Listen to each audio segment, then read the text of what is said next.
Bonjour à tous, dans cette nouvelle vidéo, je vais parler d'un sujet qui nous concerne absolument tous, que vous soyez coach, leader ou simplement pour vous-même, il s'agit de la confiance en soi. Et comme ce sujet est à la fois vaste et essentiel, ce n'est pas une mais deux vidéos que je vais vous proposer sur ce sujet. Dans cette première partie, on va voir ce que c'est, les facteurs qui l'influencent et qu'est-ce que vous pouvez faire pour favoriser le développement de la confiance en soi dans vos équipes ou chez vos clients. Et dans une deuxième vidéo, nous verrons ce que vous pouvez faire pour développer votre propre confiance en vous. Alors c'est parti pour cette première partie. Je suis Sylvie Timmers, coach certifiée MCC, je suis formatrice et superviseuse de coach. J'ai un cabinet de coaching qui s'appelle Business and Soul, une académie de PNL qui s'appelle Spiral Academy et je suis la cofondatrice de la Team and Group Coaching Academy. Voilà, alors rentrons immédiatement dans le vif du sujet, la confiance en soi, de quoi s'agit-il ? Eh bien, en fait, la confiance en soi, c'est la croyance que nous avons en nous les capacités nécessaires pour accomplir une tâche spécifique dans un contexte spécifique. Donc, quand on parle de confiance en soi, c'est pas quelque chose de générique à travers tout, c'est vraiment la confiance en soi pour faire quelque chose. Parce que oui, la confiance en soi se place au niveau de l'action, au niveau des capacités. Donc on peut avoir confiance en soi, par exemple, pour tourner des vidéos ou pour parler en public, et pas du tout pour chanter, par exemple.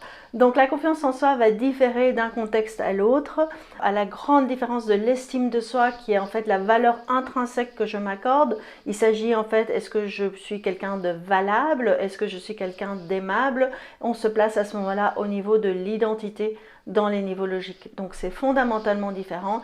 La confiance en soi concerne vraiment, ça a une notion vraiment de compétence, de capacité et d'action. Et d'ailleurs, la confiance en soi se construit essentiellement par l'action et pas seulement par un travail psychologique. Bien sûr, il va falloir peut-être casser certaines croyances et aussi changer un petit peu d'état d'esprit. Donc on peut travailler là-dessus, mais ce que je veux dire par là, c'est que se répéter tous les jours dans le miroir, oui je peux, yes I can, ça ne va pas aider. Il ne s'agit pas seulement d'un travail mental, mais il s'agit d'un travail aussi qui va se mettre dans l'action. Il s'agit de commencer à faire quelque chose et puis d'apprendre par l'expérience en fait pour construire la confiance en soi.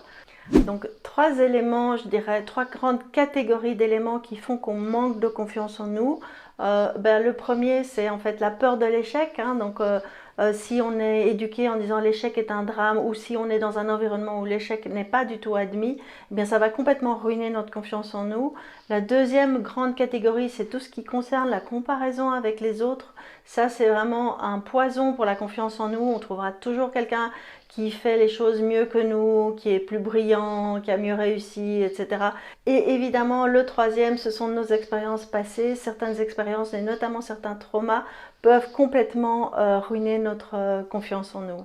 Ceci étant dit, on va parler aussi d'état d'esprit, parce que c'est vrai que quelqu'un qui a un état d'esprit de développement, je fais référence aux travaux de Carol Dweck, donc si j'ai un état d'esprit de développement, eh bien, je considère qu'en fait, tout est apprentissage, donc je sais pas encore, hein, mais je vais développer ces compétences pour apprendre.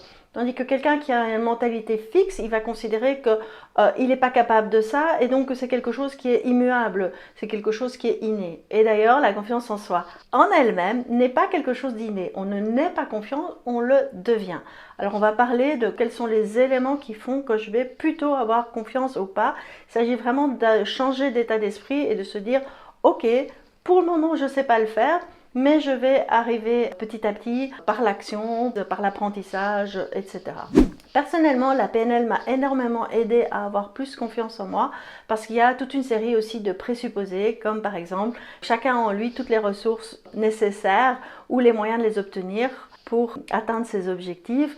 Ou par exemple, si c'est possible pour les autres, c'est possible pour moi. Ou par exemple, il n'y a pas d'échec, il y a seulement du feedback.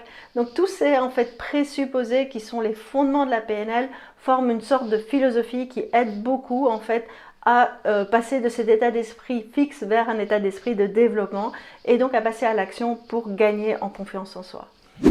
La confiance en soi n'est pas en fait une absence totale de doute et de certitude. On confond souvent l'espèce de contrôle et ce besoin d'être absolument sûr et on se dit ah mais alors à ce moment-là j'ai confiance en moi. Non, au contraire, je dirais que la confiance en soi, ça se construit dans la capacité de danser avec l'incertitude et l'accepter. Il s'agit aussi d'accepter pleinement son humanité, donc son imperfection. Par ailleurs, d'ailleurs, cette incertitude est utile, c'est elle qui nous permet de nous préparer, de rester vigilant. Avoir trop confiance en soi est totalement contre-productif. Le philosophe Charles Pépin, que j'aime beaucoup, a écrit un excellent livre à propos de la confiance en soi. Et dans ce livre, il parle en fait de 3 ressorts. Et ces ressorts, le premier, c'est la confiance dans les autres. C'est vrai que, en fait, à la base, l'enfant n'est pas confiant en lui. Il faut d'abord qu'il apprenne à avoir confiance dans ses parents et ce sentiment de sécurité qui va lui permettre, en fait, de sortir de cette zone de confort et de prendre des risques petit à petit en sachant qu'il va pouvoir revenir.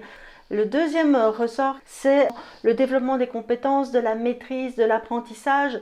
Et c'est vrai que si je commence à jouer au violon, c'est normal que je n'ai pas confiance dans mes capacités. C'est après, il y a d'ailleurs un article très connu qui dit que c'est après plus de 10 000 heures de quelque chose que je suis vraiment dans la maîtrise et je peux commencer à avoir cette fluidité. Donc c'est quand on parle vraiment de maîtrise, d'expertise. Ce deuxième ressort, c'est vraiment l'axe de la compétence et c'est pour ça qu'on dit que la confiance en soi, elle se construit dans l'action et dans l'apprentissage. Le troisième ressort, c'est vraiment cette espèce de foi dans la vie, de capacité d'émerveillement, c'est une notion de plaisir. Si je veux effectivement apprendre et à développer et à surmonter les difficultés du début, de surmonter mes doutes, etc., il faut que j'ai ce ressort, en fait, cette capacité de l'enfant à m'émerveiller, à apprendre, à dire encore et encore, je remets l'ouvrage sur le métier. Donc 3 ressorts, la confiance dans les autres, la confiance dans ses capacités et la confiance dans la vie. Heureusement, le manque de confiance en soi n'est pas une fatalité. À la suite de cette vidéo, vous verrez ce que vous pouvez faire pour la développer ou la favoriser au sein de vos équipes ou au sein de vos clients. Et dans la deuxième vidéo, nous verrons ce que vous pouvez faire personnellement pour favoriser ou développer votre propre confiance en vous. Si je veux développer la confiance en moi, il faut que je sois dans un environnement en fait sécurisant et confiant. Donc si vous voulez développer en fait la confiance dans vos collaborateurs ou les personnes qui travaillent dans une équipe, il va falloir travailler en fait sur la sécurité psychologique. Je fais référence ici aux travaux de Amy Edmondson.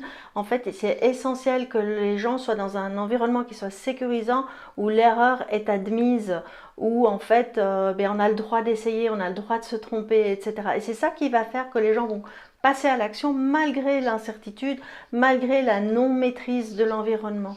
Et ça, c'est absolument essentiel. Voilà, ce sera tout pour cette première partie. J'espère que vous aurez trouvé quelques éléments qui sont intéressants pour vous. Vous trouverez dans la description de cette vidéo les liens vers tous les éléments auxquels je fais référence. Et n'oubliez pas de vous abonner à cette chaîne et à ma newsletter pour en savoir plus. À très bientôt pour la seconde vidéo. Ciao ciao!